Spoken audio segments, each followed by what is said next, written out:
बिस्मिल्लाहिर्रहमानिर्रहीम। अस्सलाम वालेकुम। आज हमने जो टॉपिक डिस्कस करना है वो है रेडियस ऑफ इलेक्ट्रॉन। तो रेडियस ऑफ इलेक्ट्रॉन जो है ये फर्स्ट ईयर केमिस्ट्री के अंदर चैप्टर 5 जो है उसके एटॉमिक स्ट्रक्चर उसके अंदर जो है ना एक टॉपिक आता है।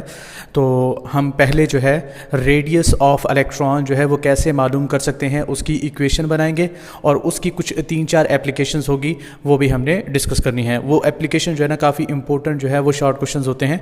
तो या तो रेडियस ऑफ इलेक्ट्रॉन की इक्वेशन को ड्राइव करने को कह देता है, वो लॉन्ग क्वेश्चन में आ सकता है, या फिर इसके अंदर कुछ कॉन्सेप्ट्स होते हैं वो हमने डिस्कस करने हैं, वो एमसीक्यूज़ में भी आ जाते हैं, शॉर्ट आंसर्स में भी आ जाते हैं, और साथ में उसकी जो एप्लीकेशंस है वो भी शॉर्ट क्वेश्चंस के अंदर आ जाती है। और बाज़ औक़ात सिर्फ एप्लीकेशन ही कह देता है कि जो रेडियस ऑफ इलेक्ट्रॉन की जो इक्वेशन है उससे हम कौन कौन सी चीज़ें जो है वो मालूम कर सकते हैं, मतलब उस इक्वेशन को हम कहाँ कहाँ पर अप्लाई कर सकते हैं वो आप बता दें तो वो भी लॉन्ग क्वेश्चन के अंदर आ सकता है। तो वो सारी चीज़ें हमने डिस्कस करनी है।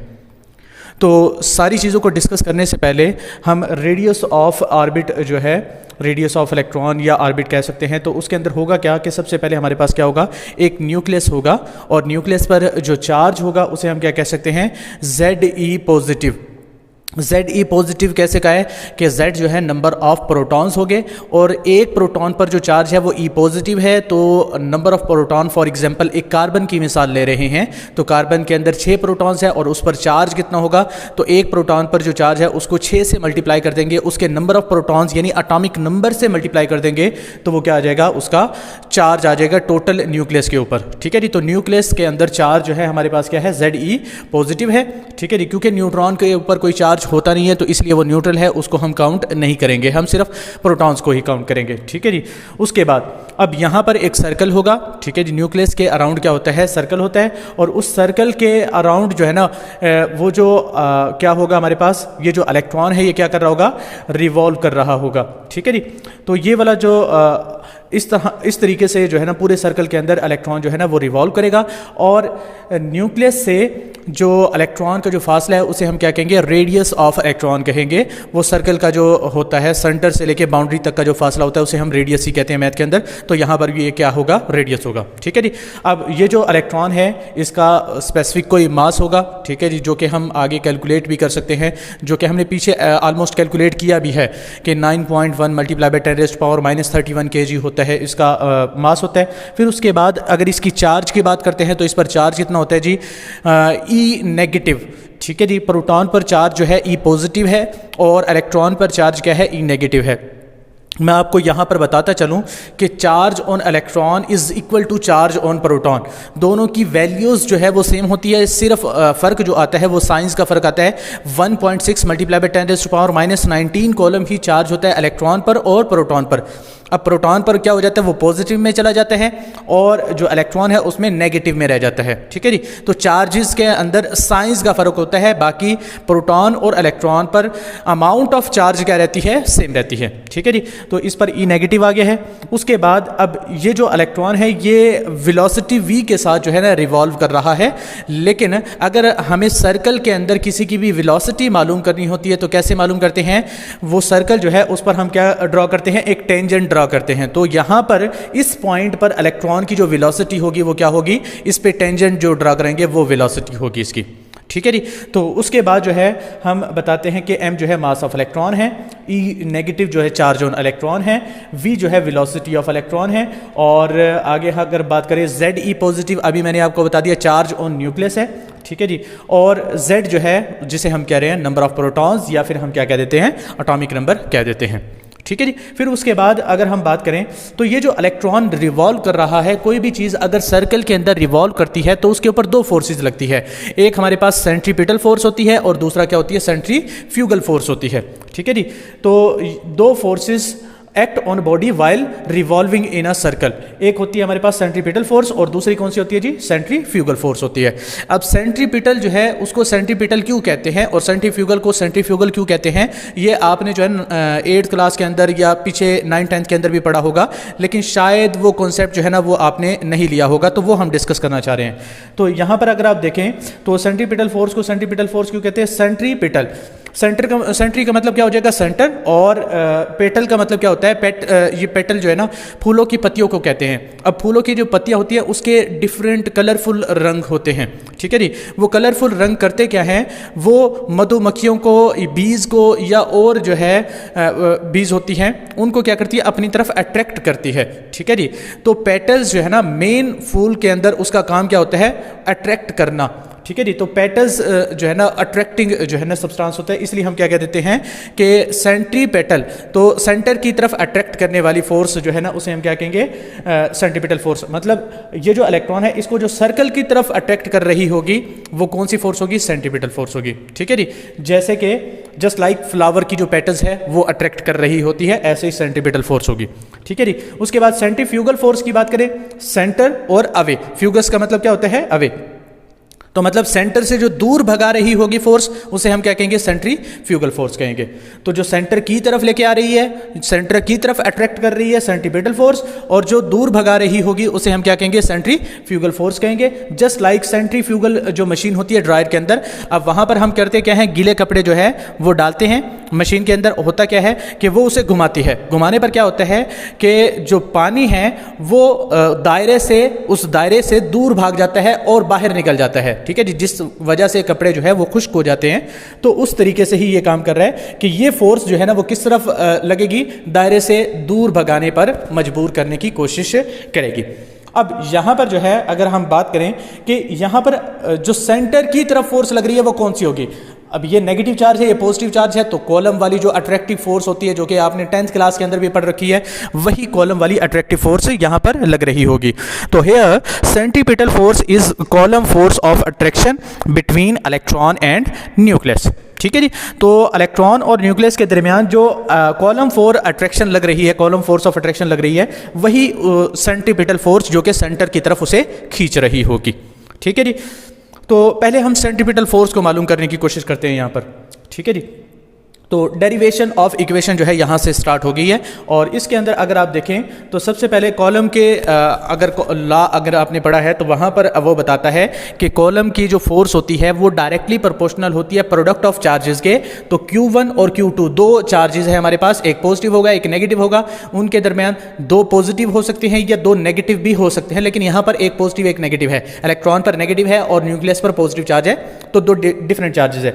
Q1 और Q2 के प्रोडक्ट मतलब हासिल ज़रब के क्या होती है, डायरेक्टली प्रोपोर्शनल होती है, और इन्वर्सली प्रोपोर्शनल किस चीज़ की होती है, square of distance between them, तो इनके दरमियान फासले के। और वहाँ पर पीछे अगर फासला देखें तो वो रेडियस जो था ना वो दरमियान में फासला था, ठीक है जी। सेंटर में न्यूक्लियस था और जो ऑर्बिट के अंदर इलेक्ट्रॉन रिवॉल्व कर रहा है उनके दरमियान जो फासला था उसे हम किस चीज़ से जाहिर कर रहे थे, आर यानी रेडियस से जाहिर कर रहे थे, ठीक है जी, यानी आर स्क्वायर आ गया है, तो इसके इन्वर्सली प्रोपोर्शनल है, ठीक है जी। 1/, हम कह रहे हैं कि आर स्क्वायर है, तो अगर हम दोनों को कंबाइन करें तो Q1 Q2 ऊपर आ जाएगा और आर स्क्वायर कहाँ आ जाएगा, नीचे आ जाएगा, ठीक है जी।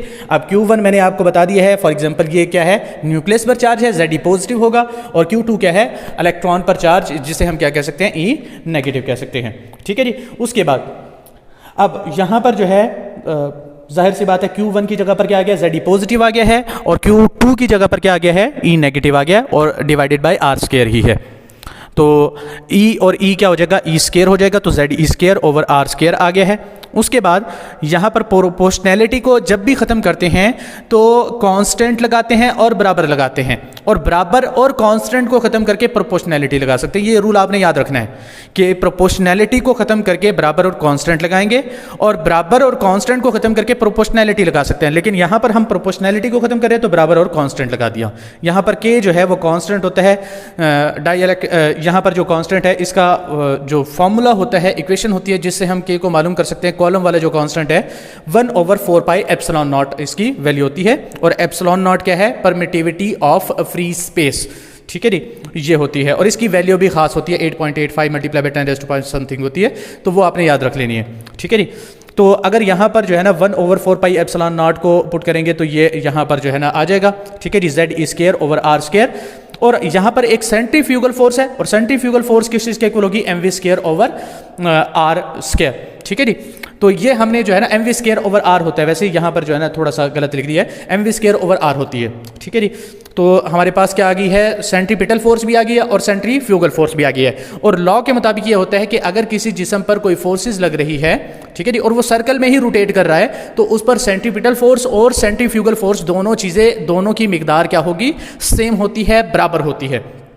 तो यहाँ पर हम लिख सकते हैं कि centripetal force is equal to centrifugal force जो है वो लिख सकते हैं, और दोनों को जब इक्वल करते हैं तो हमारे पास ये वाली इक्वेशन आ जाती है कि 1/4 पाई epsilon nought z square over are square is equal to क्या आ जाएगा, m v square over r आ जाएगा।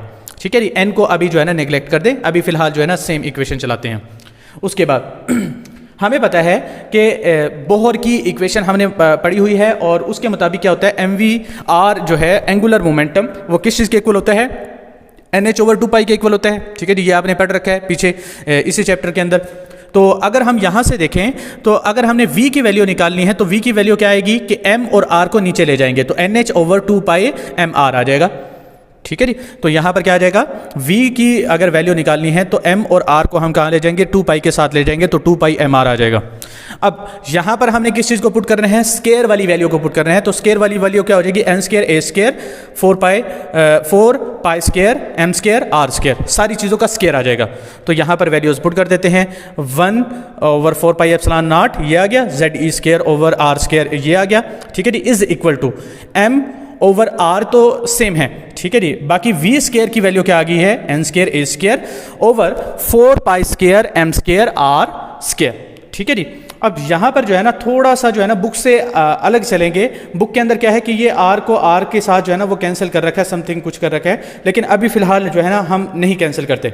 ठीक है जी, अभी हम इक्वेशंस को बनाने की कोशिश करते हैं। तो यहाँ पर अगर आप देखें तो यहाँ पर क्या है जी, 4 पाई स्केयर है, और यहाँ पर क्या है, सॉरी 4 पाई है, और यहाँ पर क्या है जी 4 पाई स्केयर है। तो 4 पाई से कैंसिल हो जाएगा, एक यहाँ पर क्या रह जाएगा, पाई रह जाएगा। ठीक है जी, दोनों को 4 पाई से मल्टीप्लाई करेंगे तो क्या होगा कि यहाँ से 4 पाई कैंसिल हो जाएगा, यहाँ से 4 पाई कैंसिल हो जाएगा, लेकिन एक पाई जो है यहाँ पर रह जाएगा।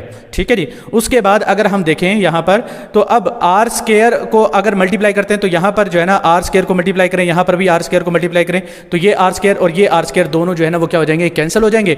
और ये जो आर एन बचा है ये इस तरफ अगर चला जाए तो ये जा सकता है वैसे, लेकिन अभी फिलहाल हम इसी को इधर ही रखते हैं। तो जेड ई स्केयर, और यहाँ से जो है ना क्या बचा है, एप्सिलॉन नॉट बचा है, सिर्फ 4 पाई भी कैंसिल हो गया और आर स्केयर भी कैंसिल हो गया, तो जेड ई स्केयर, और नीचे क्या बचा है जी यहाँ पर एप्सिलॉन नॉट, तो Z E square epsilon not बच गया है।